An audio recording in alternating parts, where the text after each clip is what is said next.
Welcome. Today we will show how to perform a factory reset to your ClearSky bridge. This will erase any custom settings and your added bridge and sensors.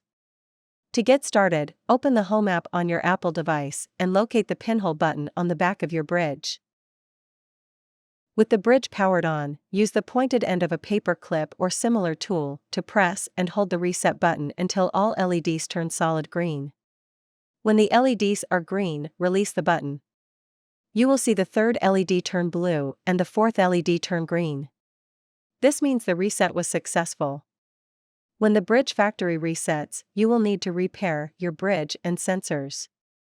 On your Home app, you will see the previous tiles of your sensors and security monitor showing no response or unavailable. If you would like to remove these tiles from showing, tap the security monitor tile. Then tap on the gear icon. Select Bridge. Then tap Remove Bridge from Home. After the tiles have been removed, you are ready to re-add your bridge and sensors to Apple HomeKit.